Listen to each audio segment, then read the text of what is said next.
Mohammad Reza Shah, beaucoup plus cultivé que ne l'était son père, est maintenant sur le trône. Mais est-il vraiment maître de son pays? Non. Le maître de la Perse n'est pas Mohammad Reza Shah. Le maître de la Perse, c'est Churchill.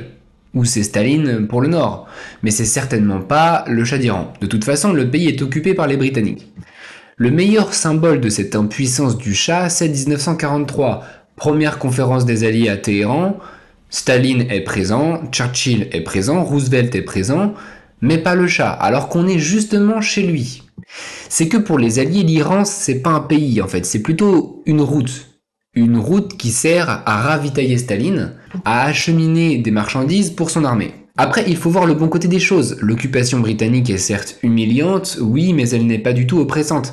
Elle n'a pas vraiment été un mauvais moment pour les Persans, hein. Au contraire, ils se portent beaucoup mieux depuis que les Britanniques sont là. Et je plaisante pas du tout, hein. Entre vivre sous Reza Shah et vivre sous quasi-protectorat, y a pas photo.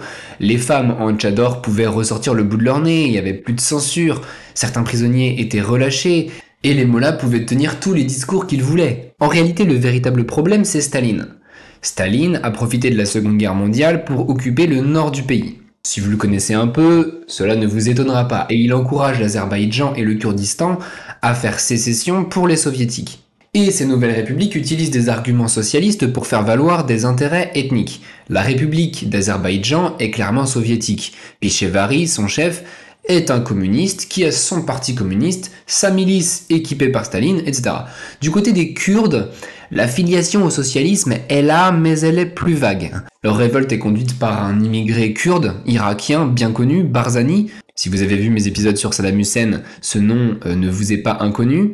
Et l'idée de Staline aurait été de faire de ces territoires de nouvelles républiques soviétiques, pourquoi pas les intégrer à l'Union soviétique, et même organiser un coup d'état communiste à Téhéran pour fabriquer une sorte d'état satellite. Mais tout cela ne mènera à rien, Staline finira par se retirer, et Pichevari et Barzani seront tous les deux vaincus par le gouvernement iranien. Minute, Staline s'est retiré?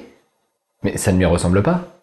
Oui, peut-être qu'il a été intimidé, je sais pas. Staline intimidé? On parle du même là. Le mec qui occupe la moitié de l'Europe sans problème, et dans la Perse, qui est un pays faible comme tout, il se retire. Cette tentative sécessionniste des Kurdes et des Azéris est effectivement un des rares épisodes de la vie de Staline où il est battu en retraite. En tout cas, on a cette impression. Et c'est grâce à l'action d'un ministre du Shah, un homme extrêmement habile qui s'appelle Gavam. Mais attends, comment ce Gavam, qui est inconnu au bataillon, a réussi à sauver son pays des griffes de l'Union soviétique? Comment il a trouvé ce secret qui devait manquer à pratiquement tous les autres chefs d'État des pays voisins de l'Union soviétique? En fait, Gavam a utilisé une ruse. Il lui a proposé la création d'une société pétrolière soviétique en échange de son retrait. Et Staline a accepté. C'est une occasion rêvée pour lui puisqu'il n'a pas autant de pétrole que les Anglo-Américains et il est conscient de sa faiblesse dans ce domaine. Donc il se retire. Immédiatement, Gavam envoie l'armée écraser les révoltés en Azerbaïdjan et au Kurdistan. Pichevari et Barzani, effrayés, détalent en Union soviétique. Et Staline, bien sûr, maintenant réclame la création de cette société comme convenu. Mais Gavam lui répond que non. En effet, son parlement ne veut pas voter la mesure. Et il ne peut pas en faire élire un nouveau car la rébellion en Azerbaïdjan met trop d'obstacles à une nouvelle élection parlementaire. Autrement dit, ce serait pour des raisons purement administratives que l'Iran ne peut pas tenir ses engagements vis-à-vis de Staline. Cet argument peut vous paraître un peu lourdingue et capillotracté, toujours est-il que Staline se retrouve bloqué. Il ne peut plus revenir en arrière parce que s'il recommence une nouvelle invasion, cette fois-ci il va se heurter à l'armée iranienne. Et il n'y a pas de doute que Truman, à ce moment-là, le président américain, va le menacer d'utiliser l'arme nucléaire s'il continue sur cette voie. Et oui, on est entre 1945 et 1949, c'est-à-dire la seule période dans l'histoire de l'humanité où l'arme nucléaire n'est possédée que par un seul joueur. Ah oui, ok. Comme quoi, l'Iran dit du mal des Anglo-Américains, mais c'est grâce aux Anglo-Américains que le pays n'a pas été envahi par Staline d'une certaine façon. Alors on peut dire ça, mais c'est vrai que les Iraniens aujourd'hui sont complètement incapables de toute reconnaissance pour quoi que ce soit vis-à-vis des États-Unis, et vous allez vite comprendre pourquoi avec l'affaire du docteur Mossadegh.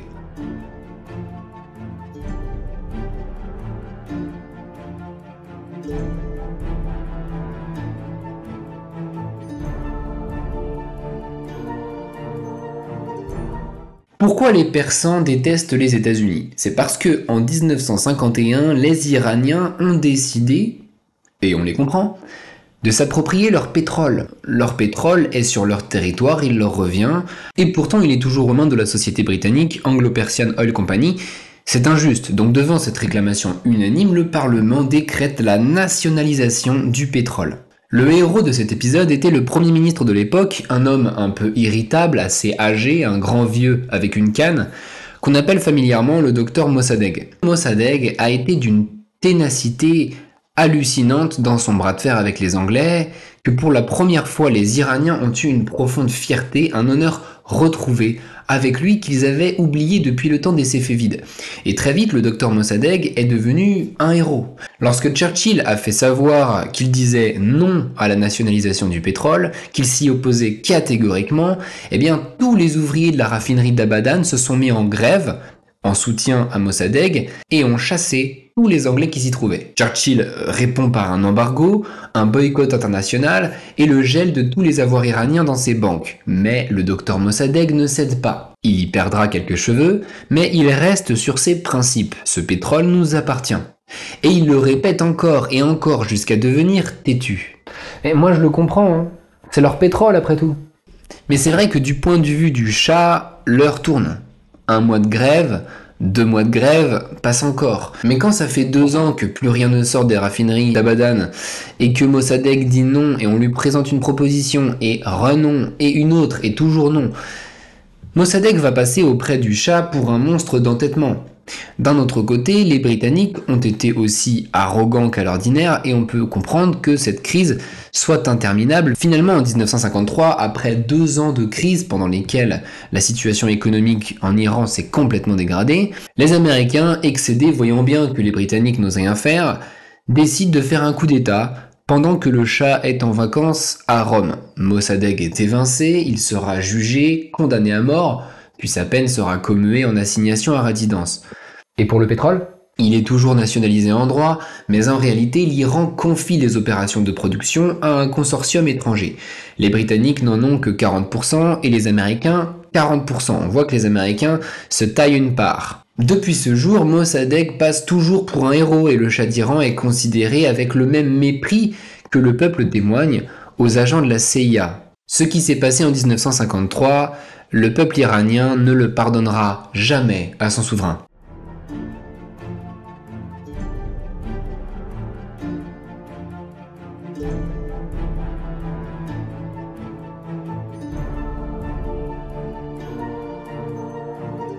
Donc maintenant, Mohammad Reza Shah découvre ce que cela fait d'être haï. Pourtant, c'est pas un mauvais gars, hein. Mais les circonstances piteuses de l'affaire Mossadegh font que c'est comme ça. Son père, qui était détesté aussi, compensait en utilisant un organe de répression qui était l'armée. Lui, il va en créer un nouveau, avec l'aide d'un certain Temur Bakhtiar, un service de renseignement qui s'appelle la SAVAK et qui est chargé de traquer ses ennemis. Les communistes ? Oui, en premier lieu les communistes, pour des raisons géopolitiques évidentes, et notamment le parti communiste iranien qu'on appelle le Tudeh. On peut rajouter les nationalistes qui soutiennent Mossadegh. Il y a aussi les Bahaïs, mais on n'en parlera pas aujourd'hui parce que c'est un sujet un petit peu trop complexe. On le réabordera peut-être dans la chaîne. En réalité, la plus grande source de danger vient de l'islam. Il y a un mouvement terroriste qui pratique des assassinats en chaîne sous le Shah. Ce sont les Fédayines, de purs serviteurs de la foi islamique, qui les années passant accrochent à leur tableau de chasse des personnalités iraniennes extrêmement connues. Ils ont eu la peau d'un écrivain anti-religieux très célèbre, Khasravi, mais surtout ils ont eu la peau de 3 premiers ministres, rien que ça. En 1946, le Fédayine qui avait tué Khasravi allait être condamné à mort. Et c'est là qu'un nouveau personnage va entrer en scène que le Shah d'Iran ne connaissait pas jusqu'ici. Un homme vient de se présenter au palais de marbre de Téhéran, il veut parler au Shah pour lui demander de laisser la vie sauve à ce meurtrier. Il s'agit d'un mollah, qui enseigne la théologie dans la ville de Qom. Son nom ne dit rien à personne, Ruhollah Khomeini, et d'ailleurs on le fait poireauter dans la capitale pendant 10 jours en espérant qu'il abandonne. Mais il a l'air d'être tenace, il est resté, et donc on le fait entrer. Alors ils ont discuté que quelques minutes. Ce Khomeini, puisque tel est son nom, a essayé d'expliquer qu'une condamnation à mort ferait mauvaise presse car la victime avait commis des blasphèmes violents, insupportables aux yeux du peuple. Le Shah écoute et finalement se laisse convaincre, il accepte de laisser la vie sauve aux malheureux. Par clémence. Par clémence, mais aussi parce qu'à cette époque, le jeune roi des rois était un peu mystique, et il décide même de faire des donations à la ville de Qom et ainsi de contribuer au prestige de l'université de ce lieu. Malheureusement, cette clémence est inutile. Quelque temps plus tard, les assassinats reprennent et le Fedayeen sera en fait bien condamné à mort. D'ailleurs, le Shah va bientôt s'apercevoir que la ville de Qom, qu'il vient de pourvoir, sera le plus grand nid de prédicateurs islamistes, et pire encore que ce Khomeini avec qui il vient d'échanger quelques mots, est un spécimen tout à fait unique, un homme prêt à mourir et prêt à tuer pour sa foi, le plus terrible des Fedayeen qu'il n'aura jamais à combattre.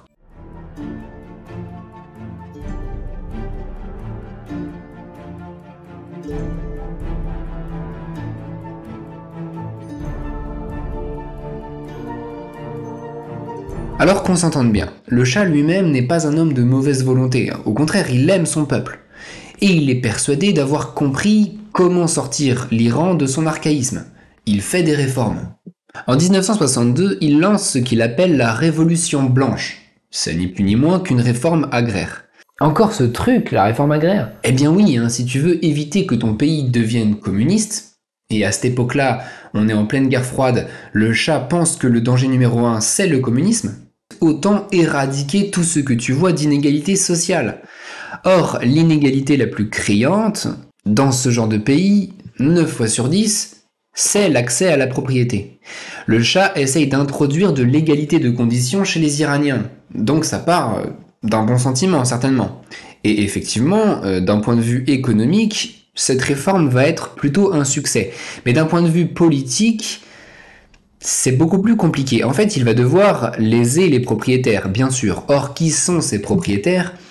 Très souvent, c'est le clergé. Cette révolution blanche, comme il l'appelle, en fait, c'est tout un corpus de mesures qui forment toute une catapulte dirigée contre le clergé. D'abord, le clergé perd les terres qu'il possède, c'est une première chose. Mais en plus, les étudiants sont maintenant astreints au service militaire. Or, les étudiants formaient la plus grosse clientèle du clergé. Ce sont souvent les étudiants dans les facultés de théologie et de droit qui payaient le homs, cette espèce de taxe donnée généreusement par les fidèles au clergé. Donc cela diminue leurs revenus. Les fondations pieuses ne reçoivent plus rien de l'État. Et pour couronner le tout, le Shah, dans un de ses discours, a traité les mollahs de sodomites. Ah, c'était le mot de trop, ça. Oui, il était sûrement d'humeur un peu excitée ce jour-là. Il a balancé ça sans réfléchir. Manque de peau, il y avait 5 micros et 13 journalistes. C'était pas sa journée. Après, est-ce qu'on est forcément obligé de voir ce mot comme une insulte ? Est-ce qu'on peut pas voir juste ça comme une hypothèse sur leur... Ouais, non, ça n'a pas dû leur faire plaisir. Et puis, comme si ça ne suffisait pas pour rendre le clergé complètement furax, il légalise le droit de vote des femmes. Ben ça, qu'est-ce que... Ça change quoi pour les mollahs ? Le droit de vote des femmes, ça veut dire la reconnaissance de l'égalité des sexes, pratiquement. Or, en islam, les hommes sont supérieurs aux femmes. Ah bon ? Oui. Sourate 2, verset 228. Et donc, dans la ville de Qom, des émeutes éclatent, largement encouragées par les ayatollahs. Et dans un discours absolument retentissant, brillant devrais-je dire, Khomeini pose cette question. Au fond, le Shah, c'est qui ? C'est une sorte de nouveau calife omeyyade. Si vous vous souvenez, Muawiyah, qui au 7e siècle avait bâti son empire sur le cadavre des imams sacrés, Ali, Hussein et d'autres. Le Shah est perverti par le pouvoir, par la soif de pouvoir, mais il est aussi perverti par les juifs. Ô Shah d'Iran, ne te laisse pas pervertir par Israël, écoute ton cœur qui veut revenir vers Dieu, entends-tu ? Oui, d'accord, j'ai compris. Et ça marche, ça ? Oui, il y a chez Khomeini, comme chez un peu tout le monde à cette époque-là dans cette région, une tendance à tirer sur la corde un peu usée du complot juif. Quoi qu'il en soit, son discours provoque un embrasement dans la ville de Qom en 63. Le Shah a d'ailleurs voulu le faire emprisonner à cette occasion, et Khomeini s'est alors laissé emmener avec une sorte de stoïcisme. Il avait l'air de dire « Ne tourmentez pas mes amis, c'est moi que vous cherchez, je suis à vous ». C'est quelqu'un de courageux, Khomeini. Mais il ne mourra pas ce jour-là. Des ayatollahs ont intercédé pour lui. Il finira par devoir s'exiler, mais il laisse en Iran 2 disciples. Motahari et Beheshti, des personnages très importants dans la révolution qui vient, et il leur dit clairement de réactiver les réseaux de Fedayeen dans le but d'une prise de pouvoir future. Donc Khomeini est exilé en 1964, et à cette époque-là, tout le monde le connaît, désormais. Dans l'esprit des gens, c'est un chevalier parti au loin qui n'attend que la prochaine occasion pour venir nous délivrer. En exil, mais il est où, géographiquement parlant? Alors il le passe à Najaf, en Irak. Najaf, ça me dit quelque chose cette ville. C'est la ville sainte du chiisme. C'est là qu'est enterré Ali, le premier imam. Les grandes villes saintes du chiisme, Najaf et Karbala, sont en Irak et pas en Iran. Petite précision qu'il est utile de connaître. Et les Irakiens, ça leur pose pas problème?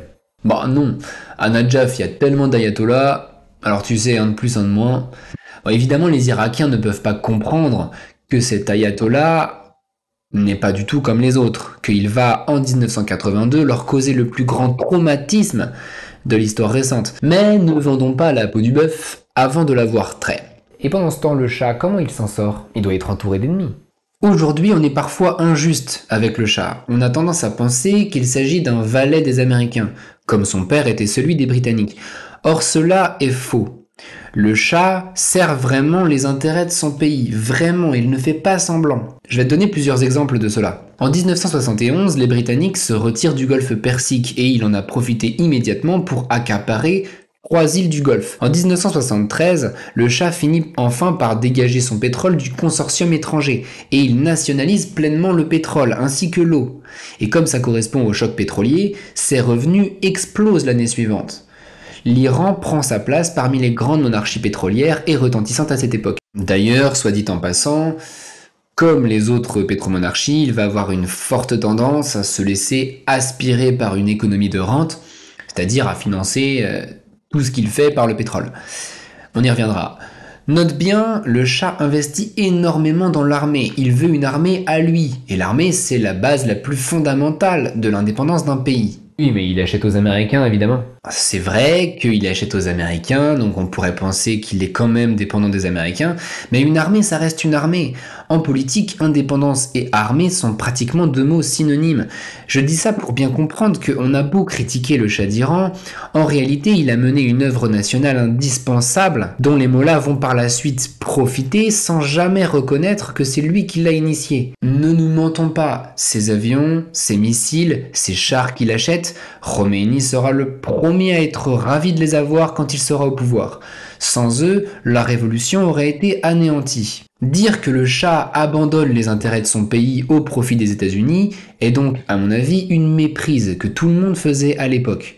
Il est dans une situation d'alliance américaine, exactement comme Israël et comme l'Arabie Saoudite. Une alliance contraignante, mais beaucoup plus responsable et crédible que la politique des constitutionnalistes de 1909, par exemple. Deuxième chose, on pourrait se dire que l'Iran, en tant que pilier du monde libéral, est un monde où le marché fait la loi, contrairement à l'Union soviétique, où l'économie est planifiée.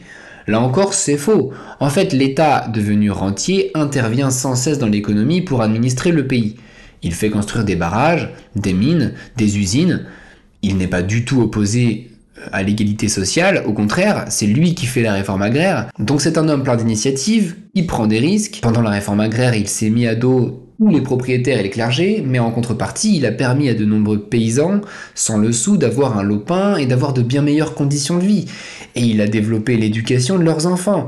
Donc les conditions de vie progressent sous le Shah d'Iran. Donc au niveau économique, son bilan est plutôt positif. En tout cas, la croissance est là. Mais c'est vrai que sur le plan économique, on a parfois du mal à le suivre. La croissance est là, il ne ménage pas sa sueur, mais justement, il en fait trop.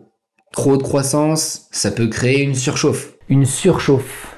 Comment ça? Une surchauffe, c'est quand le niveau de vie augmente, tout le monde se met à consommer comme un occidental, et derrière, les routes ne suivent pas, les ports s'engorgent, les logements manquent, Résultat, hausse des loyers, hausse des coûts de transport, pénurie, inflation. En fait, une surchauffe, c'est une situation qui peut arriver quand un pays s'enrichit trop vite. C'est pas un drame, hein, c'est une situation qui peut se tasser avec le temps. Le Shah n'est pas le seul. L'Arabie Saoudite a eu le même problème. Mais c'est vrai que tous ces pétrodollars qui te tombent dessus, il faut savoir un peu les gérer. C'est difficile quand les infrastructures ne sont pas à la hauteur. Les années 1970 montrent un réel mécontentement. D'autant plus que l'argent du pétrole et la prise de valeur des terrains est fréquemment l'occasion de raviver la corruption. La famille du Shah d'Iran est très corrompue, notamment sa sœur jumelle, Ashraf.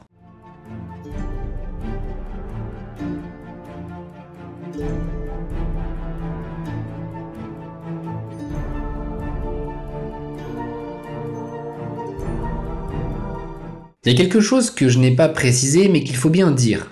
Ce qui gêne les Persans, c'est pas seulement que l'entourage du Shah est archi corrompu, ni qu'il fait étalage de son opulence, de la cuisine étrangère, de la mode vestimentaire étrangère, de défilés militaires interminables dans des grandes fêtes dont se repaissent les journaux. Non, ils le connaissent leur Shah, ils savent comment il est, mais ces étalages de faste sont perçus comme étant de mauvais goût. Pourquoi tu dis de mauvais goût?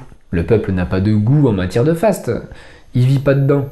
De mauvais goût, je veux dire par là que les prétextes invoqués pour ces fêtes ne sont pas bons. Le Shah fait appel à un héritage national, mais plutôt que de faire appel à l'héritage islamique, qui est par définition un héritage étranger, puisque l'islam vient du monde arabe, et que pratiquement toutes les dynasties de l'époque islamique étaient turques, lui va chercher des références proprement persanes. Or, dis-moi, à quel moment de leur histoire les Persans se sont-ils vraiment gouvernés eux-mêmes? Au temps de l'Empire perse, dans l'Antiquité. Cyrus, Xerxès, tout ça. Le Shah d'Iran célèbre le souvenir de Cyrus le Grand. Et en 1971, il fait une grande fête pour les 2500 ans de la fondation de l'Empire achéménide par Cyrus. Et c'est parti pour des grands discours au pied du mausolée de Cyrus, à Pasargade. Ô toi Cyrus, roi des rois, roi de la terre d'Iran, immortel héros de l'histoire, nous sommes rassemblés sur ta tombe pour te dire « Dors en paix, car nous veillons sur ton héritage ». À côté de lui, il faut vraiment s'imaginer qu'il a tout le gratin, quoi. Le roi des Belges est là, le Négus d'Éthiopie est présent, le prince Philippe Mountbatten, le roi de Jordanie, et celui du Danemark, et le président d'Afrique du Sud, et Mobutu est venu, et Sédar Senghor est venu, et Ceausescu, et l'émir de ceci, le prince de cela. Pompidou et Nixon étaient invités d'ailleurs. Ils ont refusé, parce qu'ils sont sérieusement en train de se demander si tout ceci ne va pas donner au fond une très mauvaise image du régime, sans qu'ils s'en rendent compte. Mais pourquoi tu dis une mauvaise image? Je pensais que les gens du tiers-monde, ils sont attachés à la nation, aux symboles, aux cérémonies, tout ça, non? Sans doute, mais Cyrus n'est pas musulman. C'est ça le problème. Les Achéménides n'étaient pas musulmans, ni les Parthes, ni les Sassanides, c'étaient des Masdéens. Et en plus, Cyrus, il a autorisé la reconstruction du temple de Jérusalem. Donc, on va encore interpréter ça comme une proximité avec les Juifs. Et donc, métaphoriquement, la proximité du Shah avec Israël et avec les États-Unis et le bloc Est en général. Il faut bien comprendre que le clergé des Mollahs avait tout fait pour qu'on élimine le souvenir des grands empires masdéens. Le Shah fait une cérémonie à la gloire d'un héritage qui n'existe plus pour personne. Le ridicule absolu fut atteint en 1975 quand le Shah, qu'on n'arrivait plus à arrêter, se mit en tête de réformer le calendrier. Désormais, le premier jour de l'an 1354 après l'Hégire, qui est le comptage habituel des Persans pour ce que nous appelons, nous, le 21 mars 1975, doit désormais être changé. Ce sera maintenant le premier jour de l'an 2539, car désormais il faut compter à partir non plus de l'Hégire, mais de l'avènement de Cyrus le Grand, qui a eu lieu, comme chacun sait, en 559 avant Jésus-Christ. Cependant, je crois ne pas vous étonner en vous disant que cette mesure n'a pas rencontré un franc succès. Le nombre de disputes entre Iraniens pour savoir quel jour on est commençait sérieusement à augmenter dans tout le pays, si bien que le Shah finit par renoncer en 1978 et revenir au calendrier hégirien.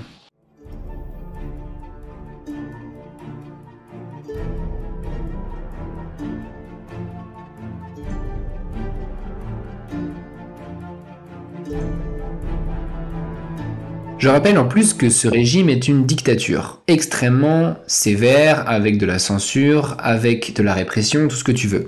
Pourquoi ? Parce que les Persans ne l'aiment pas, il n'y peut rien.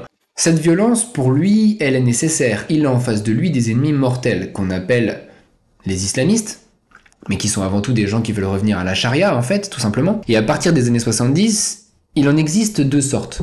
Les réseaux de Khomeini, ceux qu'on appellera plus tard, pendant la Révolution, les Pasdaran, c'est-à-dire les gardiens de la Révolution.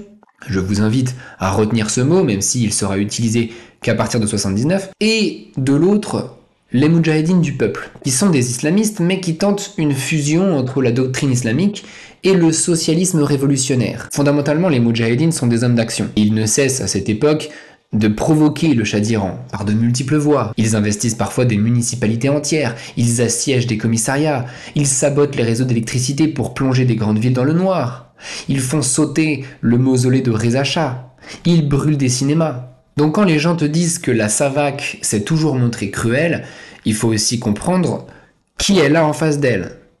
Elle a essentiellement des Moudjahidines qui sont très violents. Mais même sans parler des organisations secrètes, si l'on en reste simplement au peuple, le Shah a une mauvaise réputation. La seule personne qui ait une bonne image dans ce régime, c'est sa femme, la Shah Banu, qui s'appelle Farah Diba. Je vais dire, si tu veux bien, quelques mots sur l'impératrice Farah.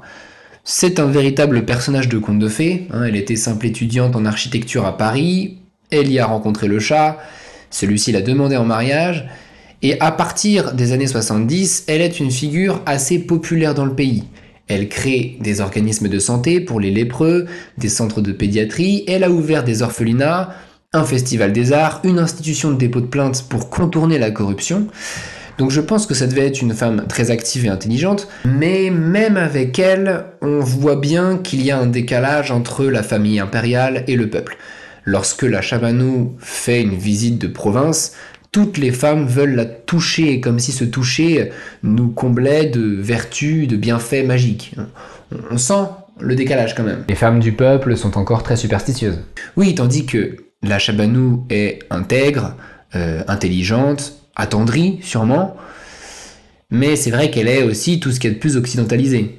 Donc le Shah est détesté à l'intérieur de son pays. Est-ce qu'il est aimé par contre à l'extérieur ? La réponse, il est aussi détesté à l'extérieur de son pays. Il est détesté à l'international, par tous les groupes d'étudiants anticapitalistes qui se dressent de fausses palmes de gloire à l'affronter à chaque fois qu'il fait une visite ici ou là dans le monde. Lorsque le Shah d'Iran vient à Berlin en 67, les étudiants y font des manifs et certains se font matraquer. Cet événement d'ailleurs tient sa place dans les prémices de mai 68. Mais le pire, ça a été à Washington en 1977. Il y avait tellement de gaz lacrymogène qu'il en a pleuré. Et la Shah Banu aussi. Souvent d'ailleurs, tous ces étudiants critiquent la violence de la SAVAK, qui est alliée aux États-Unis. Et bien bizarrement, qui est-ce qui va se faire le porte-parole de tous ces reproches ? C'est le nouveau président américain, Jimmy Carter. Bizarrement, Carter va commencer à tourmenter le Shah à propos des crimes de la SAVAK et des tortures dans les prisons. Les droits de l'homme, les droits humains, le respect humain deviendront le couplet préféré de Carter et du Parti démocrate à chaque fois qu'il est question de l'Iran. Et le Shah, qui a conscience qu'il ne peut pas prendre à la légère l'avis de son allié le plus indispensable, les États-Unis, va faire bonne figure. Il s'aligne, il s'expose à tout un tas de contrôles, d'Amnesty International ou autres organisations, qui finissent par dire qu'effectivement la SAVAK est moins cruelle qu'avant. Semble-t-il, elle a levé le pied. Comme pour féliciter le Shah de son nouvel humanisme, Carter, lors de sa visite chez son allié le 31 décembre 1977, pour le Nouvel An, dira cette phrase magnifique « Maintenant, l'Iran est un îlot de stabilité dans un océan tumultueux ». Je vous invite à ne pas trop prendre au sérieux cette citation, surtout quand vous allez voir l'année de merde qui les attend.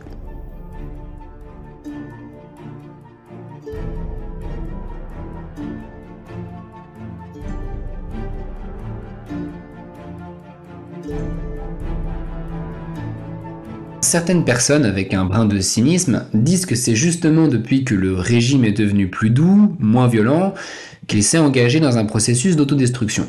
Et moi je pensais que c'était l'inverse.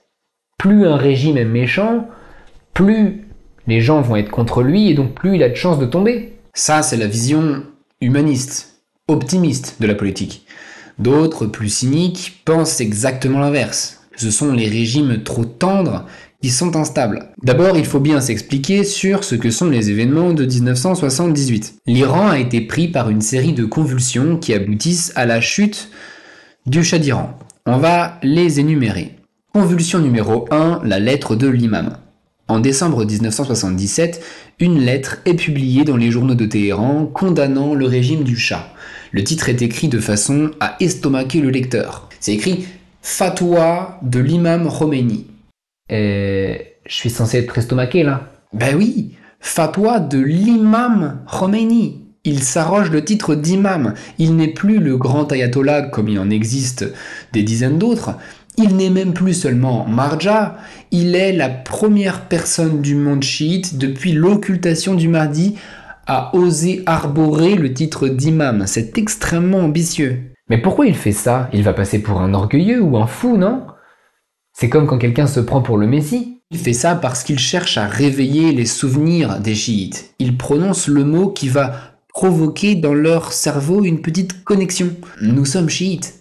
L'islam est toujours politique. Au fond, notre vrai maître, ce n'est pas le Shah, ça n'a jamais été lui. Notre vrai maître, c'est l'imam. Par cette lettre, en réalité, l'opération conquête du pouvoir vient d'être lancée. Seconde convulsion. La foule descend dans la rue. Sérieusement, ces foules sont d'une taille hallucinante. L'islam a une capacité de mobilisation très puissante, c'est évident. En janvier, des dizaines de milliers de personnes sont en émeute, à Qom. En février, des centaines de milliers à Tabriz.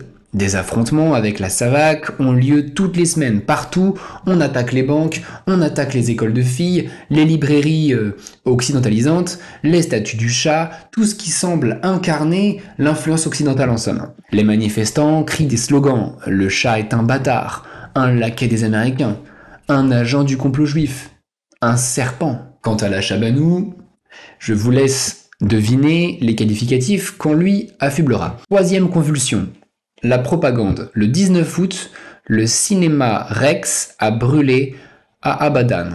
À cause de qui? Les cinémas sont des symboles de l'importation des valeurs américaines. Cet acte a donc été commis par des islamistes, il n'y a pas de doute là-dessus. Mais attention, on est ici face à un acte terroriste complètement atroce. Ils n'ont pas juste saccagé un cinéma vide, comme cela est déjà arrivé, mais ils ont brûlé un cinéma plein. 420 personnes brûlées vives. Les terroristes ont barricadé les portes pour empêcher les gens de sortir. Or, cet acte terroriste islamique a été attribué à la Savak, qui n'y est évidemment pour rien. Cette accusation, qui ne repose sur rien, mis à part sur des rumeurs, va être un très puissant outil de mobilisation contre le régime. Quatrième convulsion, le vendredi noir. Le 8 septembre, les émeutes sont tellement gigantesques à Téhéran que le Shah fait appel à l'armée. Cette fois-ci, il y aura autour de 90 morts pendant cette journée qu'on appelle le vendredi noir. Mais concrètement, que peut faire le Shah? Moi, je pense qu'il ne peut rien faire, que c'est fichu. On peut combattre une partie du peuple, mais on peut pas combattre le peuple tout entier, ça c'est pas possible. Surtout que là, les ouvriers l'ont lâché, des grèves commencent à paralyser le secteur pétrolier, il va bientôt se retrouver en manque de revenus, les propriétaires dépossédés par la réforme agraire ne feront rien pour le soutenir, le clergé multiplie ses attaques, les fonctionnaires sont terrorisés, l'opinion internationale est globalement contre lui, Jimmy Carter lui serine des paroles rassérénantes qui sonnent dans son oreille comme des mots absolument vides de signification, comme souvent le sont les mots prononcés par les politiciens modernes d'ailleurs. Donc que peut-il faire? Écoute, il faut qu'il s'invite sur le terrain de l'islam. Il faudrait qu'il arrive à discréditer Khomeini, trouver des ayatollahs qui le détestent, ou qui lui en veulent d'avoir usurpé le titre d'imam. Et il y en a? Oh oui, il y en a plein. Mais actuellement, ils sont fascinés par l'emprise de Khomeini sur la foule. T'es sûr que c'est Khomeini qu'ils aiment? Ou que Khomeini a juste récupéré le mouvement au dernier moment? C'est Khomeini qu'ils veulent. Ils ont vu son visage dans la lune. Je te jure, le 5 juin, des milliers d'Iraniens montaient sur les toits pour observer la lune et ils sont sûrs, mais sûrs de chez sûrs, que les cratères de la lune formaient son visage. T'imagines le niveau d'affection populaire qu'il faut pour en arriver à une hallucination collective de cette taille? Mais pourtant, il est même pas là. Il est absent du pays. Comment il a pu... Mais justement, c'est parce qu'il est en exil à Nadjaf qu'il ne risque pas de faire un seul faux pas. Il y a sur place des hommes qui agissent en son nom. Motahari, Beheshti, Montazeri, bref, des agents de sa propagande, qui font un travail absolument remarquable et qui préparent les esprits à son retour. Et les gens n'attendent que ça, qu'il revienne pour restaurer la charia, Dans ce cas-là, le Shah devrait le faire assassiner. pour que la foule se transforme en armée d'enragés. Non, merci. Par contre, il peut demander à Saddam Hussein de le chasser d'Irak. Effectivement, pendant l'année 78, Khomeini prend ses clics et ses claques et quitte Nadjaf, Et c'est à ce moment qu'il s'est enfui en France. à Naufle-le-Château. Et c'est là-bas, dans un petit jardin des Yvelines, au pied d'un pommier, que Khomeini va littéralement préparer la révolution islamique. Entouré d'une petite garde rapprochée composée de gens comme Qutbzadeh, Bani Sadr, qui deviendront plus tard des personnages importants, et qui sont en lien discret avec Motahari et Beheshti à Téhéran. Donc, il a préparé son coup d'État islamique chez nous. Dans le pays de la baguette de pain et de Charles Martel. Ben ouais. Et avec la bénédiction de Giscard. Avec la bénédiction du président. Et il est entouré en prime d'innombrables journalistes français qui viennent le voir par wagon de 12 pour lui demander ce qu'il pense de l'avenir, de la politique, du temps qu'il fait, et lui il leur répond. Tu sais, avec ce détachement qu'ont les zoologistes lorsqu'ils viennent de découvrir une nouvelle race de bonobos avec leurs mœurs étranges.